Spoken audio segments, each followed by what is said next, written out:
right, we're back. We got Trevor Munson on, student assistant from Nebraska, Kearney. I think that's how you say it, or Kearney. I don't know. We'll talk a little bit about what that life is like, which will be interesting. As a lot student of assistant. hours for a lot of work. I'll tell you that much. Right. But we'll give Coach, you an insight into that. he's gonna give you a different perspective on kind of that world too. Also a little D2 ball. He handles a lot of the recruiting and whatnot that they do. I believe he played there as well, so I'm sure that's a little bit of a different, transition going from, being a teammate of some of these guys and then having to kind of coach them up and tell them what to do from that perspective. So he should be on any second, and then I look forward. There he is. Hey, Coach. Oh wow, look at that! Look at that mustache, man. Oh my God. Oh wow. Oh, that's funny. I know. Nice. I know. I had to grow it out. All good. Coach, we appreciate you taking the quarterback time. From like the quarterback who used to play for Washington State. Minshew.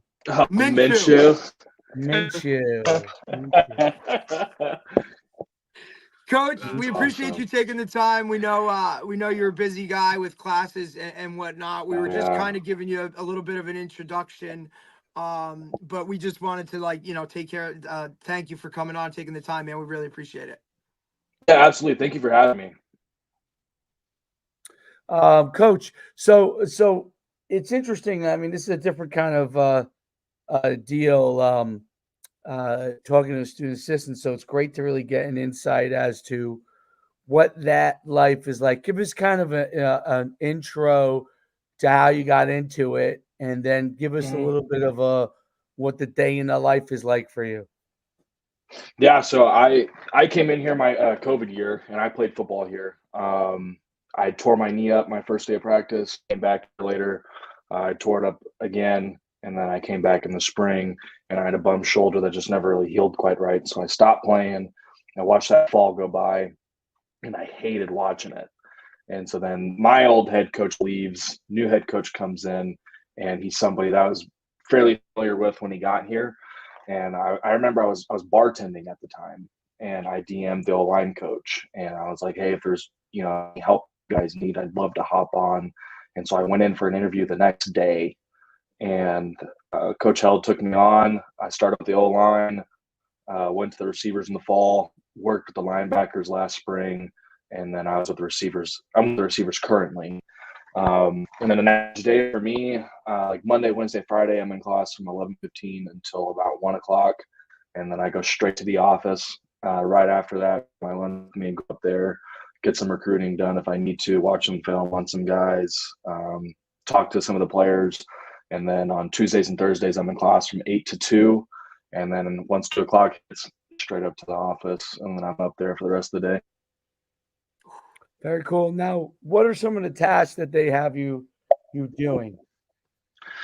So for the most part, I would say it's more quality control in terms, just being with the football team, just making sure practice is going, keeping us level-headed, throwing the football. And then for the most part, on Saturdays when we have visitors, or Fridays if a guy comes early, I'll host them. I'll show them around town, kind of show them the ins and outs, show them a couple hole-in-the-wall spots here in town. And then Saturdays, I'm up in the office, at 7 in the morning. And what I'll do is I'll get a visitor sheet early in the week, and then I'll go after on Saturday mornings after they play on Fridays, I'll go get their stat line from the night before.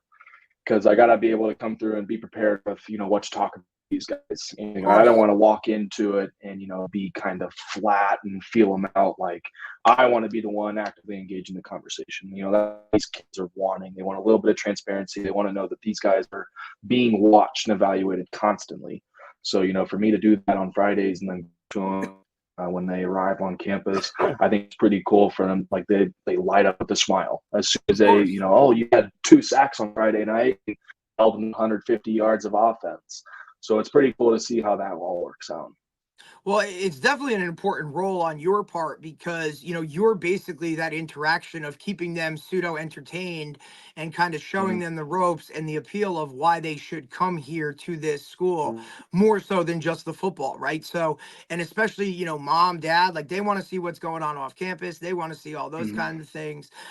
So your role is pivotal in that aspect. Have your coaches kind of guided you in those ways of, hey, kind of do this or do that, or hey, we want you to take them here, or we want you to kind of show them these types of things? Like, I'm sure they've given you a pretty good breakdown on each guy coming in, but it's ultimately your responsibility to kind of seal the deal. Yeah, absolutely. So, like, when they come in the morning, typically we have these guys come in 3 hours before game days. But then the priority guys that come in Fridays, they'll Right. come in on the early Saturday, morning, like 8 o'clock. And so then I'm giving them, we as a staff walk down there until about like 8:30, and we'll kind of talk a little bit, and they just turn them over to me, and then it's all me from that point on. I show them the weight room. We show them the technology that we have in the weight room, kind of what a workout block looks like for us, and how lifting during the season is going to look, off season is going to look, winter training, spring football, summer training, and then we go into the training room after that. In our training room, let Murph talk. He's in the Athletic Trainer Hall of Fame here in Nebraska. We got hot tubs, laser therapy, and so he gives his little spiel. Take him to the locker room. They have a little setup for him.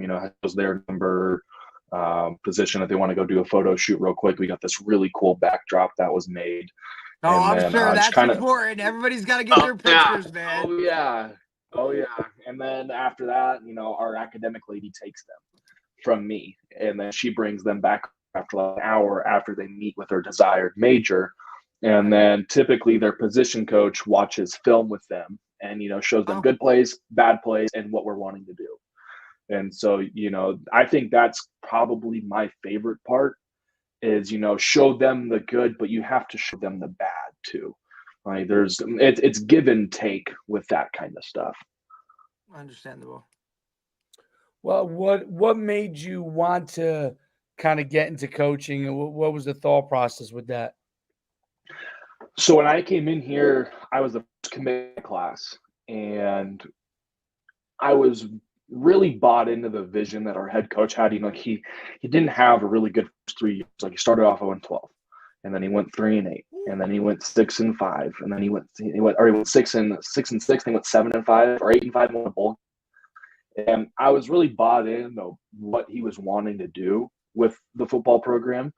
And I'm like, send me 12 guys. Who are the 12 guys you guys have offered that you want me to go help you guys get? And I think 10 out of 12 of them committed. We signed one of the top classes in Division II football. And when I came in on my official visit and we started talking scholarship money, they bumped scholarship up about $1,000. And in Division II, that's all the difference in the world. Like an extra $1,000 Division II, like that's awesome. And so he's like, like this is something that you could really go and do, and make money doing it. And so that's kind of how I got involved with it. At first I really was nursing is what I wanted to do, and then I changed my major. Realized I didn't want to be in college for 8 years, and Yeah, it's a just long wanted to haul, go. bud. Just, It's a long haul. just wanted to take a GA job where I got in here, and then go get my MBA, and it just made the most sense. My dad's been covering recruiting since 1999. He works on free. He covers all of Husker recruiting, and he just kind of watches all that. So I grew up around recruiting, and I've always just been so fascinated by it. And to me, it's not a job, and that's kind of the whole reason that I wanted to get into it. As far as what you guys kind of like, what is the life like for players at Division II level at Nebraska Kearney? Like, what is that process like? A lot of players, are they don't really understand what D2 is like. Like they understand D3, they understand FCS, FBS. Explain a little bit more like what D2 ball is like. Yeah, so we're the MIAA conference. The best way to describe our conference, this is the SEC of Division II. there are guys you're going to play on Saturdays, and you're going to look at them and say, how the F are you playing football? And to me, that's our biggest point as a university, is saying that, we can go in, and I feel like obviously there's some exceptions like the Big Sky, but I feel like this conference could really go in and compete with FCS football. But in terms of how a day goes, Mondays we're completely off. Mondays they don't have any football obligations. Let's go to class, go home, hang out, watch Monday Night Football. If you want to come up and watch film, do it. Tuesdays, if you want to go up in the morning, watch film, do it. If not, go to class. And then we're in meetings from 1:30 until 2:40, and then pre-practice starts at 2:40, and then we're in practice until about 4:50. And then after that, our varsity, or the travel roster, or guys that are going to suit up and play, they go and lift right after practice. Wednesday mornings, the guys that aren't shooting or traveling, they go in and lift in the mornings, and then it's the same schedule. Go to class 1:30 to 2:40, and then practice starts. Thursdays, same thing, 1:30 to 2:40. We're half shells on Thursdays, and then practice a little bit shorter. We put a little bit more details in the special teams during that day, and then we'll do a lot more scout team stuff during those periods, and just kind of focus on the more minute details and stuff that we feel like Tuesday and Wednesday, we might not have gotten the best of those plays, so we need to really hammer on this today. Fridays later and just helmets, but that's true walkthroughs, more special teams focused. We'll do like special teams call outs, and then we'll go into a scout period. And then we'll do another special teams call out, and then go into a scout period. And then that's if we're not traveling. And then we'll hop on a bus normally Friday mornings, and then go do a walkthrough when we get to our halfway point, and then get to the hotel. Then we're in meetings all night, and we're in meetings till 9 p.m. And you guys mostly bus travel? Yes. Well, so like if we make playoffs, I think it's 600 miles is the cutoff before you have to fly. But for the most part, we're busing everywhere, and we're the only team in Nebraska, so there's a few trips that we have to make. Yeah. So every away game is basically an overnight for you guys. Pretty much, yeah. Which adds a whole different we'll leave Friday morning, and sometimes we get lucky and it's only a 5-hour bus ride, or we're on our way to Joplin in 2 weeks, and that's 8 hours. And we just got back from Minnesota 2 weeks ago, and that was about 7 hours. So it's the bus life can suck, but it's honestly, it's a really fun experience.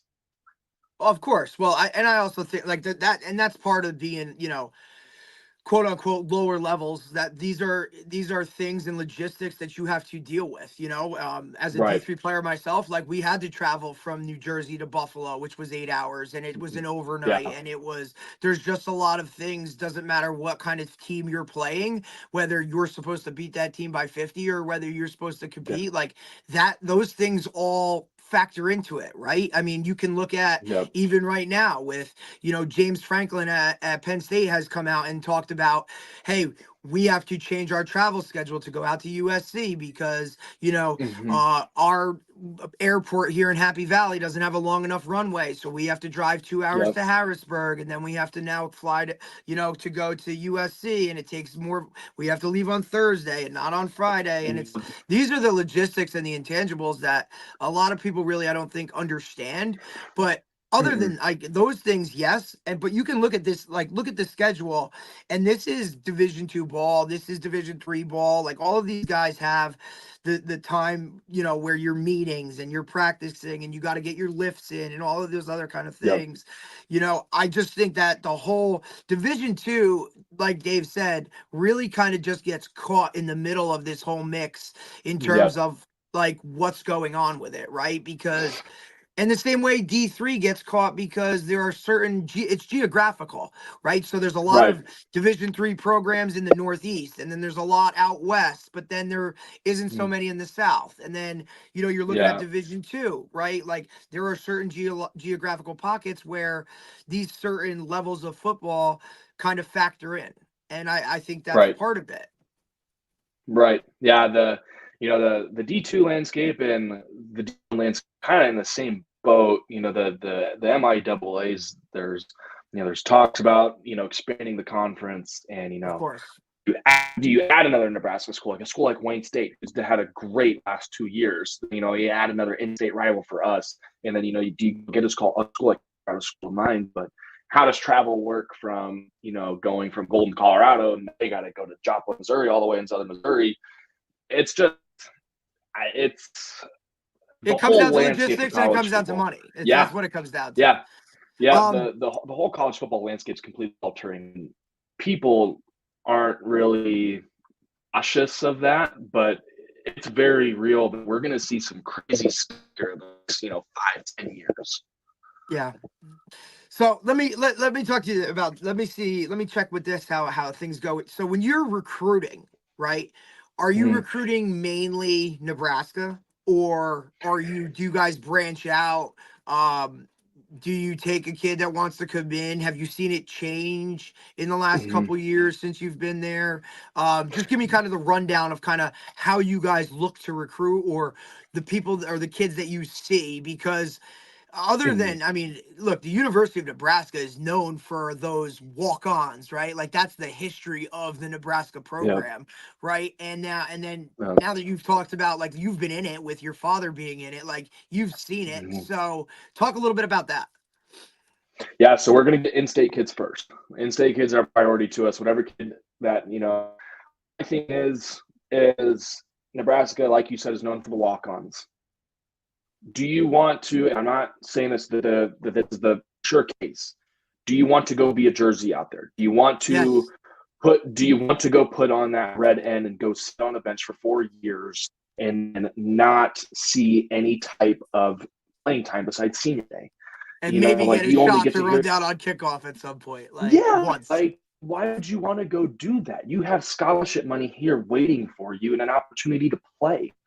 And whatever kids that they're not for, we got to go find those hidden gems. We got to go find those guys that are the backups and find a way to get them here. Like there's a running back at Millard North. The starting running back at Millard North, committed to Nebraska.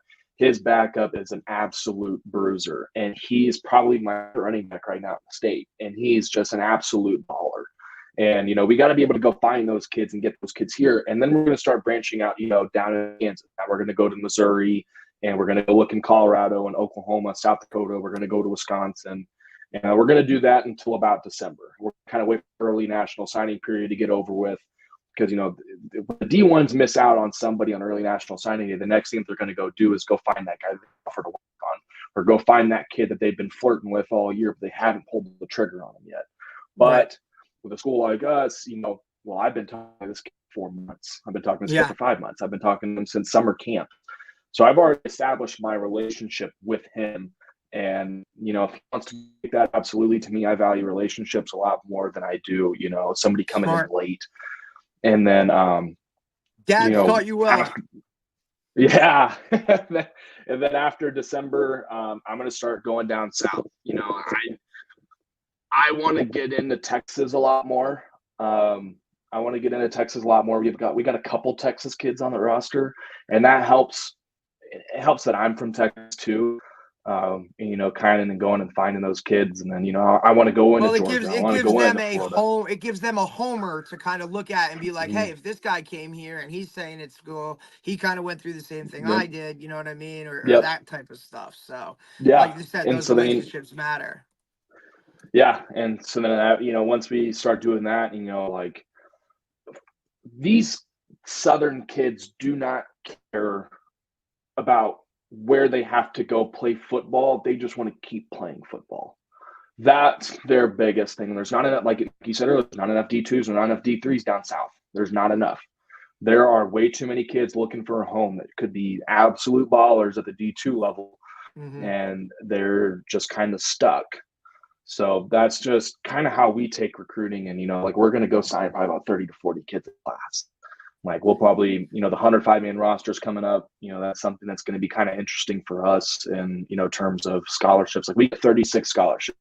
That's all we get. So everything that we do is partial. So, there obviously there's going to be a couple guys that, there's the guys that, they probably should be playing football here. so they're going to get a bigger scholarship. But that's Of where course. this is where you go get your smaller town kids in Nebraska or down south, or still in the Midwest. Kind of walk on and kind of see what they're about more than anything. Have you seen the number? Have you seen your transfers or guys that are interested in your school, whether to be getting out to go to a different level or whether coming in? Have you seen that increase in the last couple Yep. months? I think the people are really starting to view this conference as a powerhouse conference.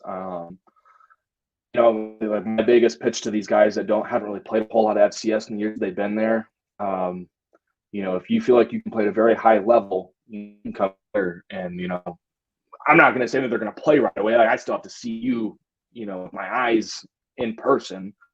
But if you who you say you are, come show us. Come show us. Right.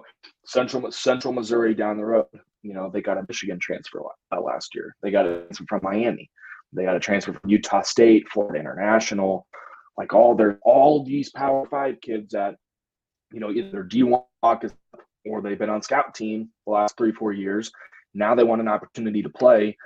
Well, why wouldn't you come play in a conference like this? Right. Well, what is as far as like your guys' process? So, how involved are you in recruiting for in your role? I would say I'm fairly involved. I do a lot of scouting, and then if I see a kid hit the portal, like I'm instead of floating the on-3 transfer portal and just kind of seeing who's getting in there, who we could have a shot at, and who we wouldn't. I'm basically a feeder. I feed all these kids. So you're the first line of defense, basically, right? Like you're basically the first line of, hey, this guy might be a guy, or hey, this might be a guy, or hey, check this guy. Yeah. You know what I mean? Before, and then you go and you pass it to either the GAs or the coaches themselves. Yep. Well, what is that process? So like a film comes into you. What is the process then from like you get a film on somebody? What is the process that you go through to get them into the right channels or to filter it? What's your process? So I take film, I go through and I watch it, and I kind of prep an evaluation, then I bring into the coaches. And so then I'll go straight to the position coach. I'll go straight to the position coach and I'll say, hey, I really like this kid out of, whatever city, whatever state, or whatever institution. And I'm like, I think he could benefit us, our route running game in terms of being more explosive plays. Or I think this guy could help with agile run plays, or if we're looking for an absolute guy that can get in the box and then explode downhill, I'll take the linebackers coach, and then I'll sit there and I'll watch that film with them. And we'll watch, however many clips we like. And they'll either tell me straight up, hey, I really like this kid, or, hey, you're not even close. Yeah, or they'll tell me I'm crazy. So, it's just, it's a learning process too. You kind of pick up on what kind of players that these coaches like, and you start kind of dialing in on those details. And so that's honestly a really cool part, and it's a curve for me. Yeah, and I think that's where you develop yourself as a coach as well, right? Because now you're gonna know, right? Like, hey, we run this type of offense, and an RO line coach needs these types of tackles or these types of centers, and these are the kind of guys that he's looking for. And then, you might go into another room and the guys say, no, this is what I'm looking for, or this is what we want, or these kind of things. Where, hey, we need guys that can do this, this, and this because they got to fill this role, or hey, don't even bother with those guys because they don't come here anyway. That's the process of you learning that, and then as you build that trust with those coaches, oh, hey, Trevor, like, and then you just continue your process with that. And I think that's really awesome for you to kind of develop, especially if you want to stay into that, because look, college football, no matter what it is, you can X and O and do all this other kind of stuff, but like the lifeblood of college football is recruiting, getting the right guys into the system, getting those guys. And now with social media and the array of how many just guys have film and the access to it, like without your initial line of it, I mean, I can't even imagine when you go up, the size of recruiting staffs and how they're going to expand now with who's recruiting high school, who's recruiting college, you know what I mean? Like who's just going to do the portal. Like these things are just astronomical on a different level at this point.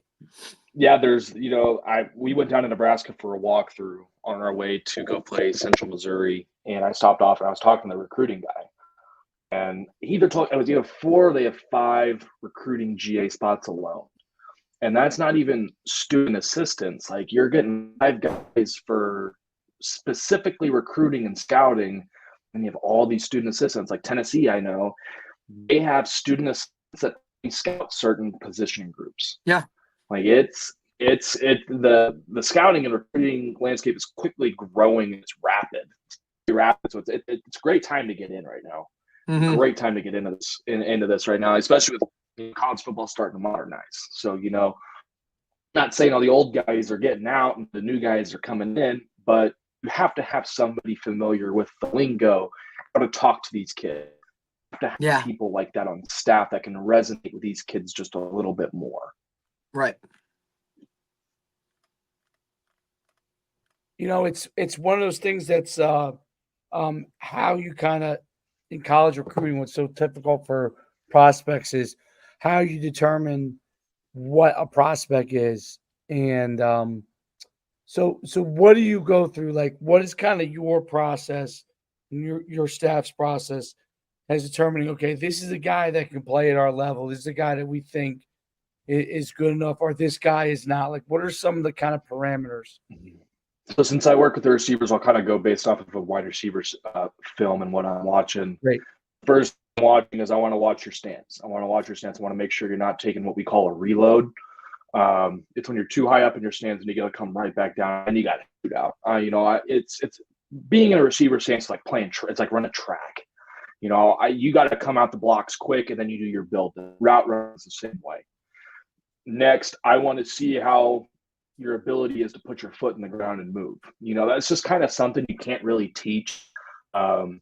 Just kind of like that natural bend and just kind of seeing that. And I want to see how, tuned up their route running is. Like, a lot of high school kids are raw in terms of their route running.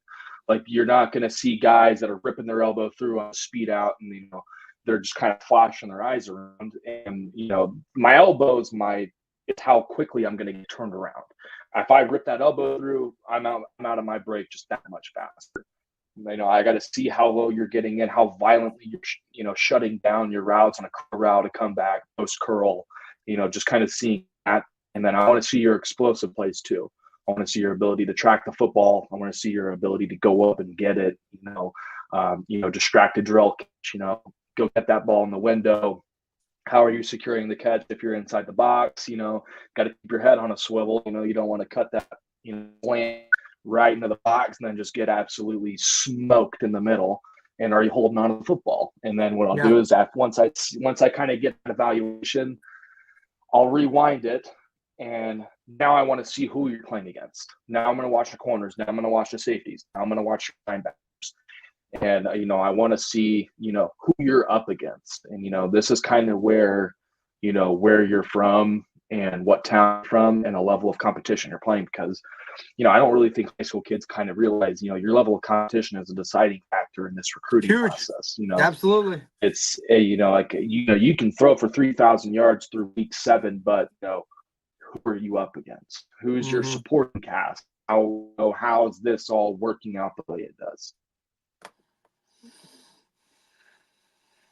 Interesting. First of all, what's so interesting is the stance, because you see so many kids today, and when you try to get on them, when they're young or even in high school, and you're trying to explain to them when you waste movement, when you do a wasted movement, that's time wasted, right? And you can get away with that in high school, but you're not going to get away with it in college, no matter what level you are, right?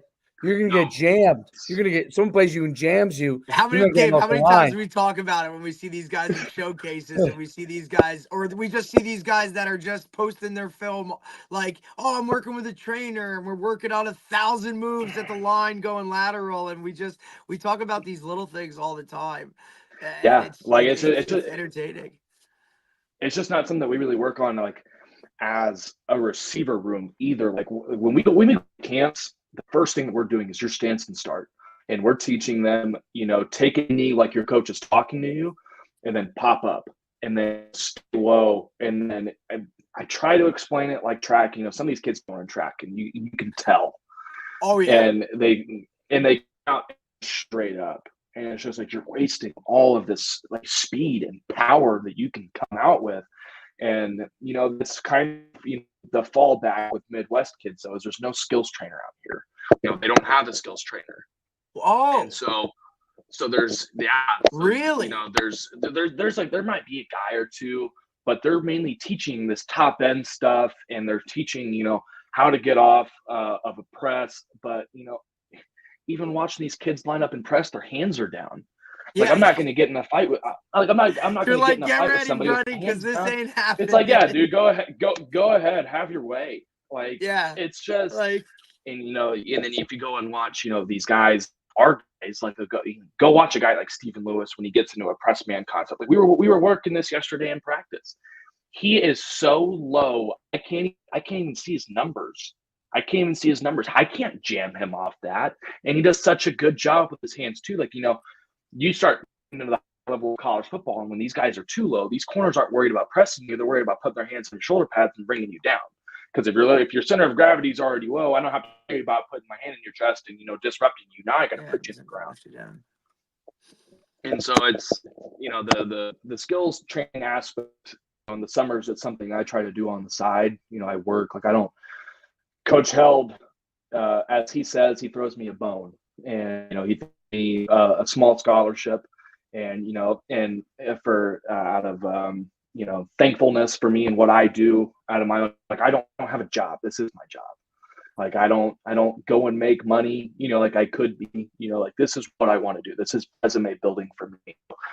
He throws me a bone, and then in the summers, I work, and then I'm training kids on the side too. Like I'll train a kid on the weekend. I'll do it locally. Like I'll go to Kearney High School and I'll go to Kearney Catholic, and I'm like, give me all of your receivers for a summer. Like I'm not if I charge, I'm charging them $10. Like I had a trainer.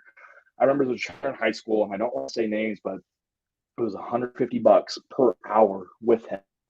And like I just need $10 for the session, dude. Like I need a gas tank. I need groceries. Like yeah. I'm not worried about the real struggle of a like student assistant life. Like, and this is what a lot of people don't know. Like they don't understand this part. But you're staying within the game, and you're helping guys do what they need to be done. You're focusing on the good details. And look, I'm sure every coach on that staff that you work for is more than appreciative of the work that you put in, especially as they continue to kind of mold you and have you, now they can, hey, show me this, or hey, do this, like, and it's just all part of the process. And it's so much help. Look, I do it as a high school coach, right? The second some kid gets hurt, it's like, dude, you are now my GA. Okay. Like you're going to be with me, and you're going to do this and help me out and do all this other kind of stuff. And then, and they love it. And it's all part of it, because you can never have too much help as a coach. You need eyes, you need guys to help you with that stuff. Even if it's your relationship with the players, like that stuff all benefits the team on a different level, where a lot of people have no idea how important that is. There was a study done, I believe it was after Georgia won the national championship, maybe it was Alabama, but there is a direct correlation with how much help staff that you have in winning. So the more staff members you have, the more wins you have. It was a really fascinating study, and kind of seeing how that plays out. And like, I might be recruiting high school kids. I'm trying to recruit students coming in. We had 3 student assistants we had 4 student assistants last year, and we're down to 2 because those other 2 were education majors. Now they're student teaching. But they have 1 guy on offense, they have 1 guy on defense, and then we go and do whatever they need special teams wise. So it's just kind of there's definitely a fallback with that in terms of like I think people are kind of so caught up in the bigger picture, like, oh, they need a title. Everybody needs a title, and everybody needs to get paid, dude. That's kind of what it is. Yeah. And I want to do this for the sake of doing it and getting the experience. I graduate in May, and I'm going to seek opportunities elsewhere, because I want to put myself on a platform. I've been here for 2.5 years. There's 2.5 years, like, I feel like I built a very good foundation for what I want to do and how I can help, and then take that to the next level. So the Kansas head coach, Coach Leipold, he was in Kearney 2 weekends ago because we're recruiting his son, and he had a bike. So that was an interview for me from 8:30 to noon. Like I have them alone to myself, and and that's what the head Smart. coach told me. He's like, this is where you get your foot in the door, and so that was really cool for me, and that process ended up very well for me. So just kind Good of for you. looking forward to the next opportunity. Yeah. Good for you, man. It's good stuff. No, it's really cool hearing like kind of how it all works for you, and Mhm. very rarely do we get insight into someone who's a student assistant, right? We and what exactly that you have going on and how it all works. Does the I have a couple of final questions. Transfer portal and NIL, what role is that playing at your level? I mean, obviously they're getting transfers. I get that, but is Mhm. NIL part of the issue? How big is the transfer portal for you guys? How does that all work? So NIL is not really big in the Division II level. At least with us, it's not. Like you're Right. gonna have a couple schools. I know UCM has a Nike rep. Like we don't have that. Like the coolest alumni we have is Kamara Usman. Like Kamara Usman went to school here. One of the guys who designs the characters of South Park went here, but they're not kicking over money to us. Like like They're not just like, hey, here you go, here's a couple whatever's, sign a running back. Yeah, they're not doing that. So like for us, like we're selling a vision, and like we're finally starting to get all like we just got to bring the scoreboard. It's freaking huge, and like last year none of the scoreboard even worked, and like we're starting to turn that over. But to get back to the portal, NIL's not huge. NIL's not huge. You're gonna have merchandise in the shop, and it's gonna have your number on the back and your last name, and it'll have all the details on the front too, which is really cool for these guys, like their parents to go and get it, and siblings to go and get it, and family to go and get it, especially for the guys that we have that are far away from home. Yeah, because I was looking their at your parents roster. to You have get. a lot of California guys, right? Like there's a good Mhm. amount of those guys that are from there. Yeah, But we got some Cali like you don't guys, have Florida guys guys. like you don't have quarterbacks that are saying, "Hey, I need, where's my No, $50,000?" Like that's not no, happening at your level. no. We don't. It's not even in the conversation. It's not even a conversation. And honestly, Have that's you? probably my favorite That's thing interesting. about Yeah, recruiting. yeah. And the transfer portal, like we don't have a window to where these guys can redshirt and go. And so like that window doesn't open for these until our season's over. We have exit meetings, and they walk in and say, I wasn't okay with how last year went. I'm going to go ahead and see what opportunities I have in the portal. But we're also not, we're still paying attention to who's in the portal right now. Like that's what I'm kind of paying attention to. These coaches don't that way. When our season's over and they're done with these exit meetings, all right, well, here's a spreadsheet. Of who's in the portal right now. I feel like we can go and get somebody that I've been already talking to for the last 2 months, and that's kind of where we stay in the portal. Obviously, the portal's inevitable. Like we're going to lose guys to the portals. We're going to get guys from the portal. It's kind of how it goes. Am I a fan of the portal? Not really. But it's just kind of one of those things of football that you kind of have to adapt to. It's quite a process. It's really interesting. I can't thank you enough for coming on and really helping us understand more about your guys' process and what you're doing. It's cool to see student assistant like yourself being proactive and being active, and it's going to help your career. I'm sure your coaches have told you that as well. But yeah, it's super important. And in today's college football landscape, man, the more you do, and being young and being out there is going to only help you continue to grow your career. Obviously, helping the kids that you're working with now, but for your future as well. I can't thank you enough for coming on. Appreciate you, man. Absolutely. Yeah, this is the first podcast I've ever done. So I was a little scared coming on here, but Nah, you guys you're made good, it man. you guys made it very easy for me to get on here. I can't Listen, it thank works you like enough. this. When you're passionate about something and you care about it, it gets easy to talk to. It gets easy to talk about, and you can hear the passion in your voice. And you're gonna do great things because, like Coach said, you're proactive. You're taking initiative. You're setting yourself up for the future. You're learning as much as you can. Like, just be a sponge and keep that network. Those networks are really what gets it done. Like, there hasn't been a Yep. position for any type of job that I've ever gotten that there hasn't been a direct correlation to back me playing where I played college football, things of that nature, right? So, and like you Yeah. said, you win with people, and that's important. So, I Yeah. appreciate you It's all taking the about who time, you man. know. Let's stay in touch. If we can do anything for you, let us know. And hopefully we'll talk to you again when you're coaching somewhere else, bud. Absolutely. I would love to stay in touch with you guys. I can't say thank you enough for having me on. I really had a good time.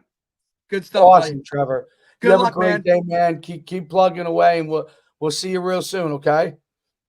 Yes, sir. Sounds good. Thanks again. Take care, bud. Man, Right, I that don't know was if I great. could do that life, dude. That's a different perspective, dude. But you know what though? There's so much money in college football that the key is to keep plugging away when you're young. Right. Like if I I mean, look if at I can think back to when I was in college, it was a different realm financially. If I could understand where it was going, yeah. you know, Oh, he's dude, in it where it's already there. It's he's there. perfect. So you already can see the path now where there really is tremendous opportunity financially, not just obviously to be a great coach, but actually have a career financially. Right. And not have to like grind your way for till you're 35 to get your first shot and then make real money. Like, Right. I think here nowadays, especially with the youth dude, movement, in 2 years of doing it, or a year, maybe even a year, depending on how good you are, 100%. you're probably going to land the job. These are, you said it, expanding staffs, right? He's going to have a great opportunity to land the job. Once you get into networks and you start landing a gig, once you land one, then it's up from there, man. And you know how it is. You just that one job that puts your name on that, like in the resume. Now I have that on there. You're kind of set for whatever. I mean, and look at just how it works in general. Like, he's recruited the head coach of Kansas's son. So you heard him. Hey, that was a 8 to 12 job interview for me. Like, yeah, like in a way, shape, or form, 100%, because you're interacting with this guy on a certain way. But that's just, if nothing else, another network to bounce things off of and whatnot. So man, I don't know, man. That's damn. Like, I get It's it. worth it Stay broke as nowadays. long as It's you very can, worth it. My theory kind of is that if you let's say you get injured like he did, dude, go Yeah. be a student assistant. I'm telling Just do you, that. You you already will know come what's out going of on. college with a job. Correct. Yeah, you'll come out of college and you'll have a And job. Well, okay, so your job, if you go get a regular job, let's say a regular job, right? If you're a student assistant for a couple of years and then you're able to get a coaching job, and let's say it's 40,000 or 50,000, dude, that's way more than you would get as a regular job, dude. So otherwise you're college coming football has back to changed town with a dramatically. degree that's whatever, and you're working at a pizza place because you can't find that job yet. Like, that's supposed to be your career. I mean, dude, you're already going to be making more than your This is a boys or your boom. friends. College sports is a college football is a boom industry. So it's going to only increase the opportunities as they go forward. And I say young and old too, because look at the Indiana coach. He didn't get his first head coaching job till he was uh like 50 something years old. Yep. You know what I mean? So he didn't get his first head coaching. So you get guys that are older, you get a lot of guys that are younger. There's a mix of what people are looking for. I mean, Deion Sanders is in his 50s, obviously, right? Yep. Maybe 60. He might be 60.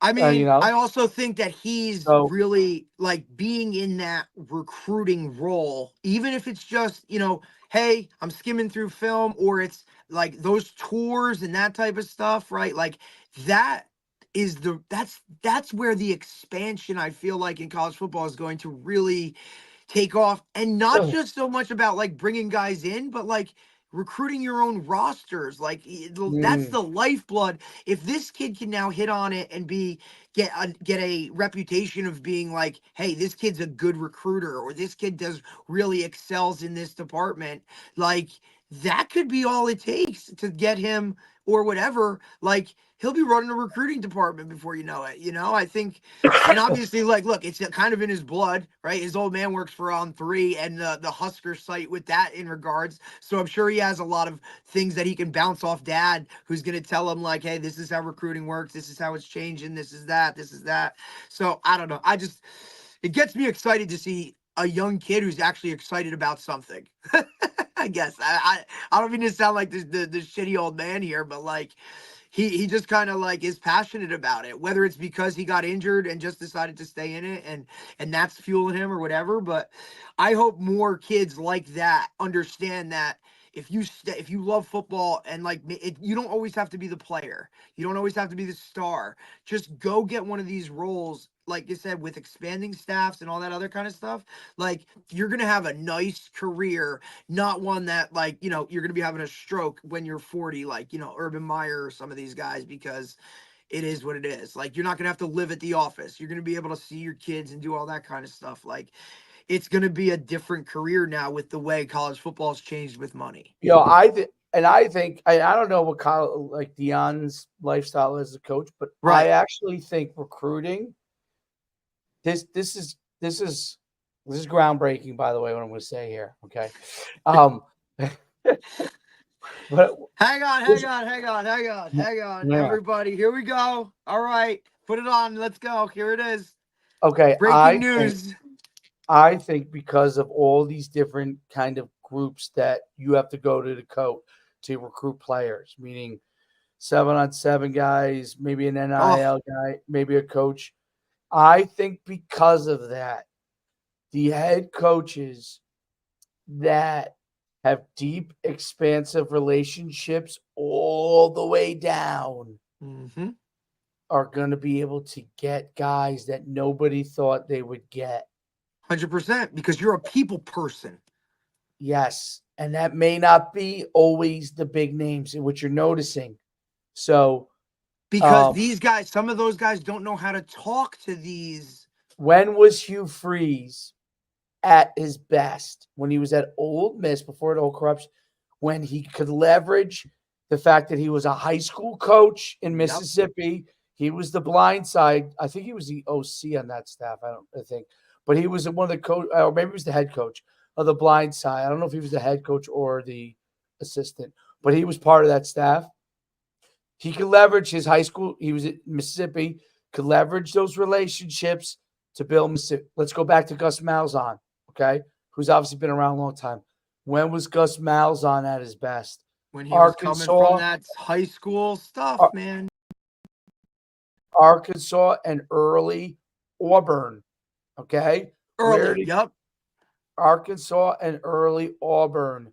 That allowed him to have those relationships with places like Blinn College in Texas, where you get Cam Newton from. Yep. Okay.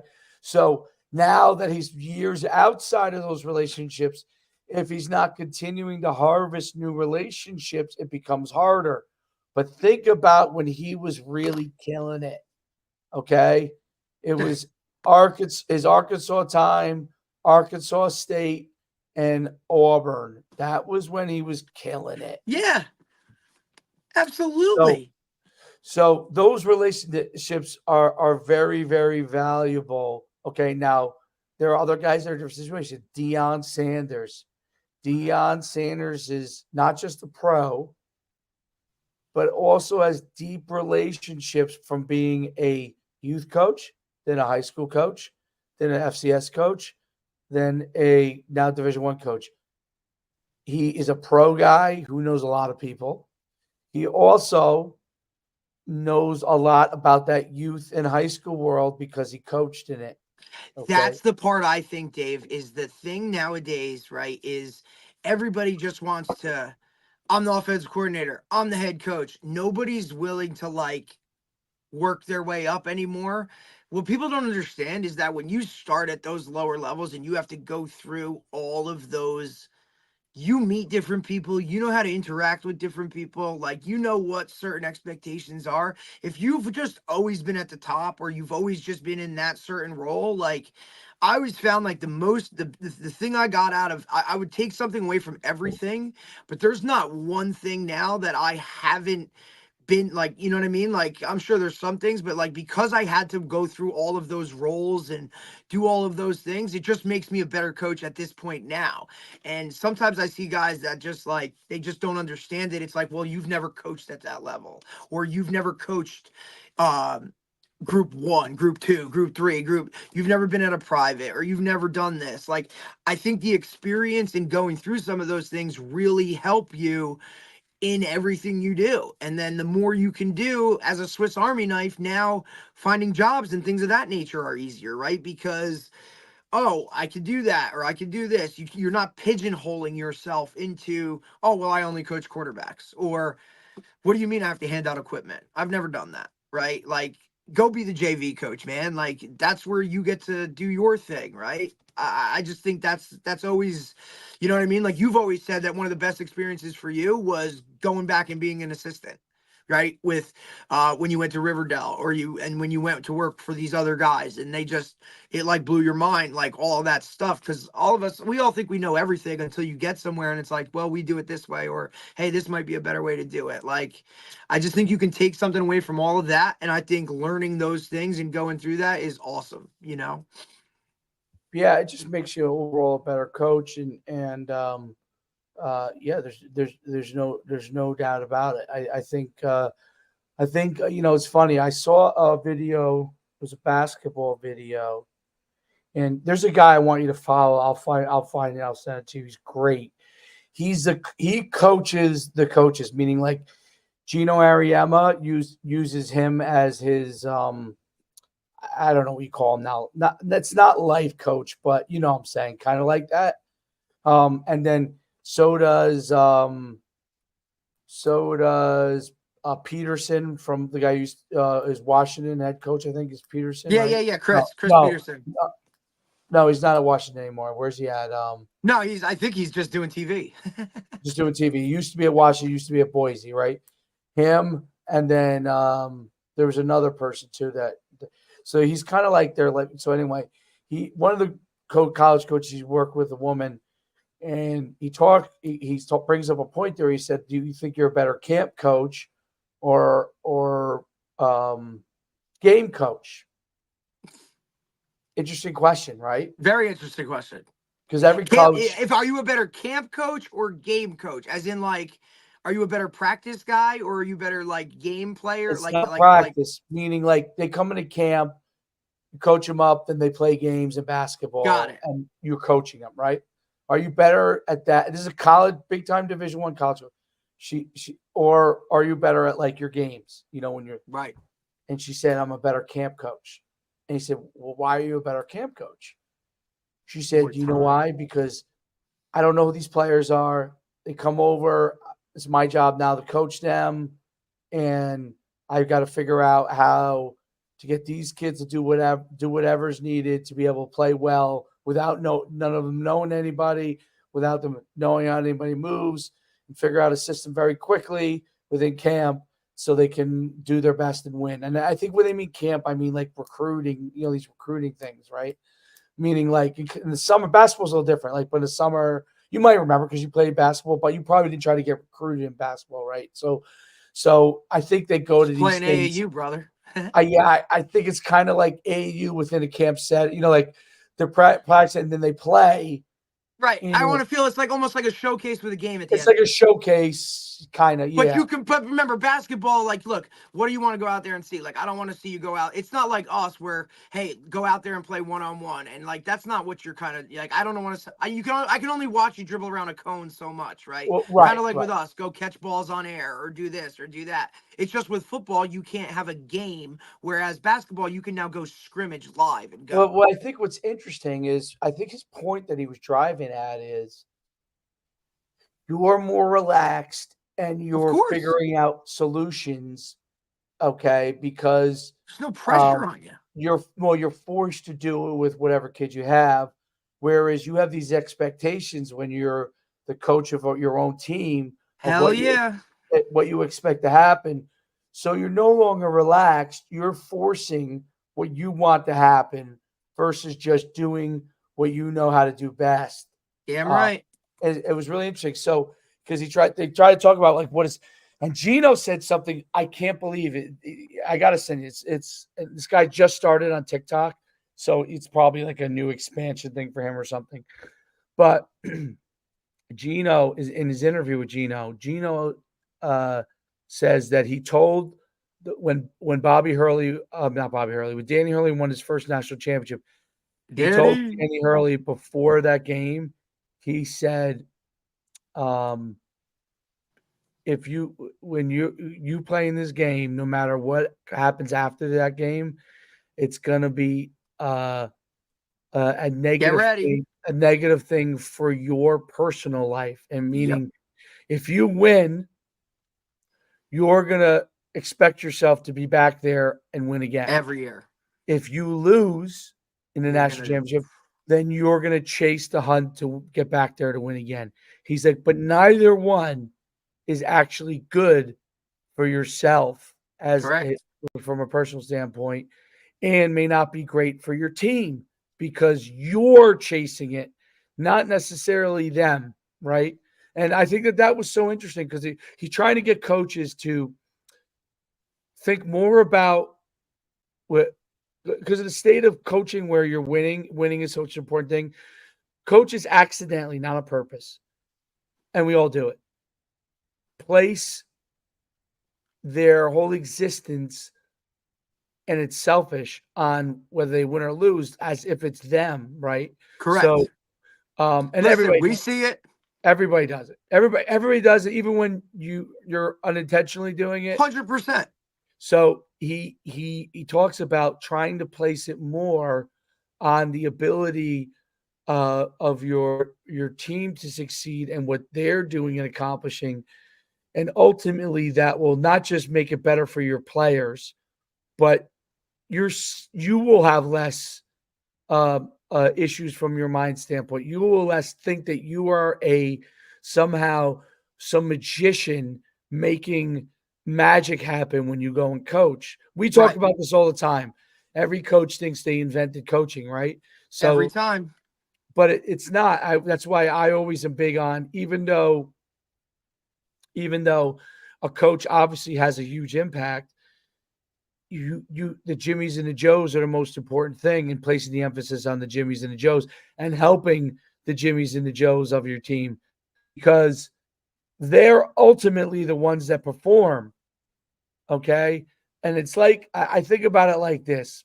When you ever watch an orchestra, okay, an orchestra, who do they go and have take a bow? Do they have the orchestra take a bow, or they have the conductor take a bow?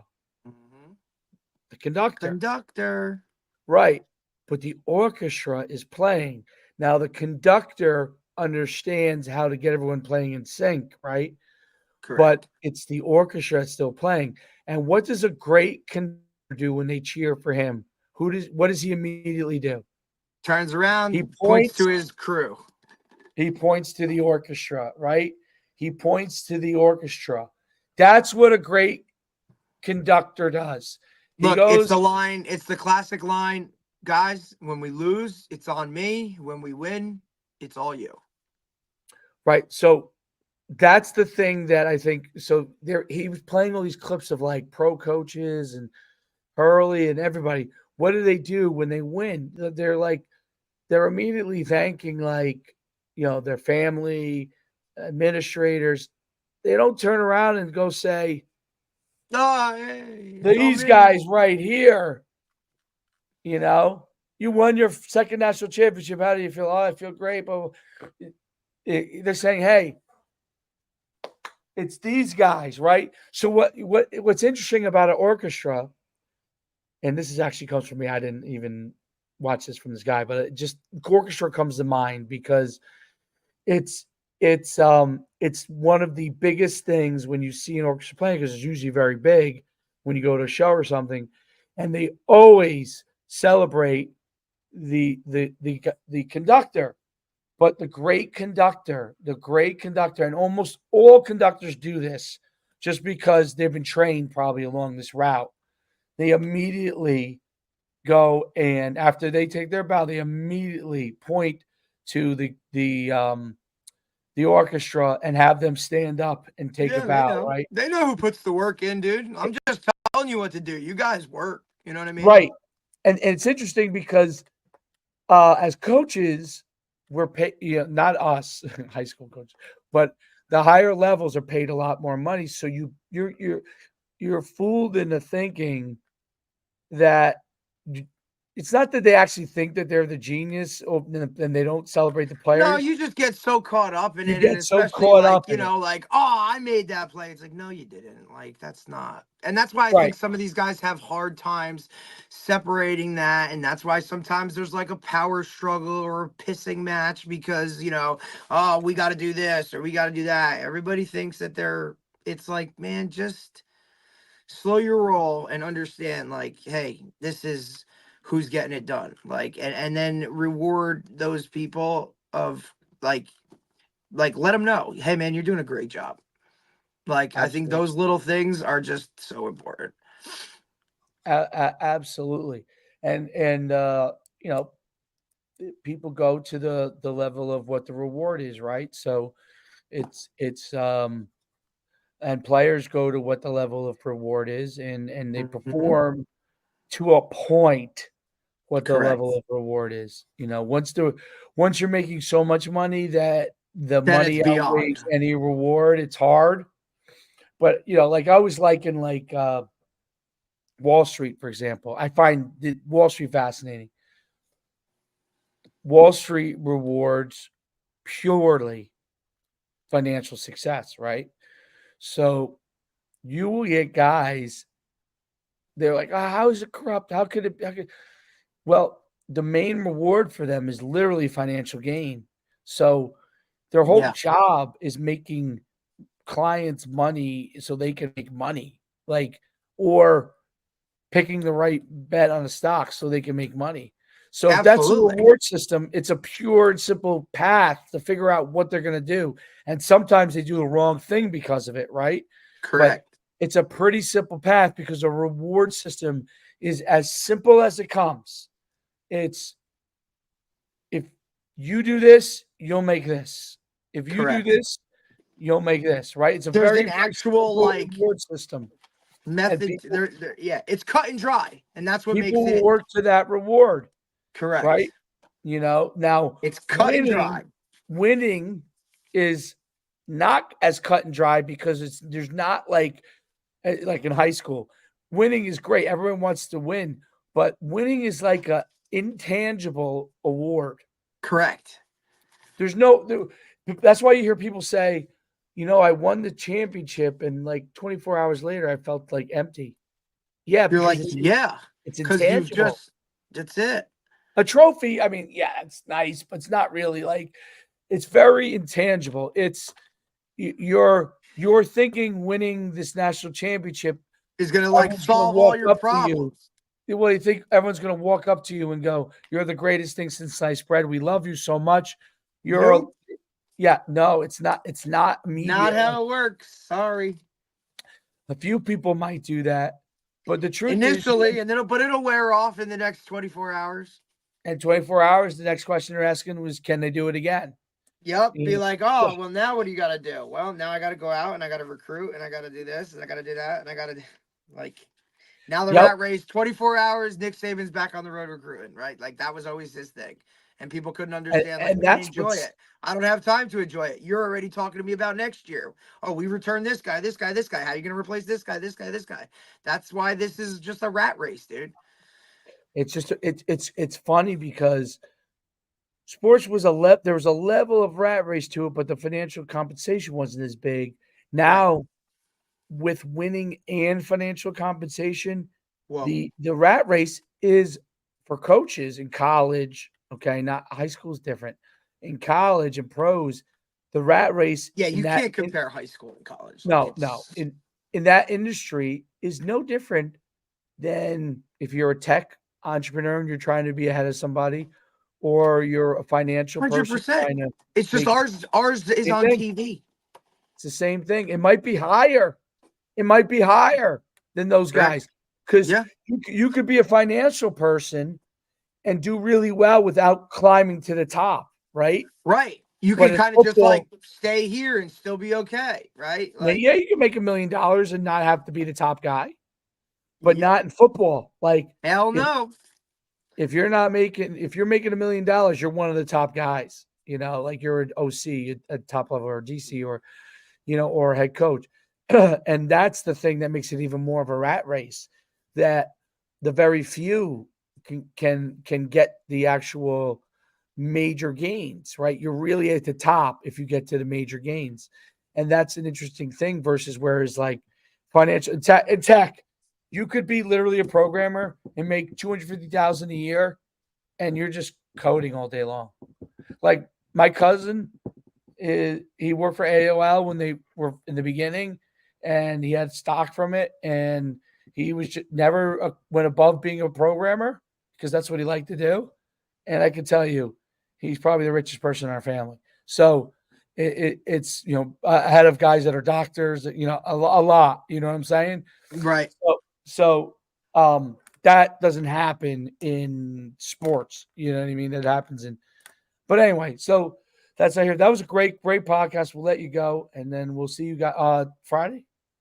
Tomorrow we're gonna sit down with Scott Martin, talk a little short conference playoff runs and who's clicking at the right time, and kind of talk about that a little bit. A little short conference football. Perfect. All right, till tomorrow.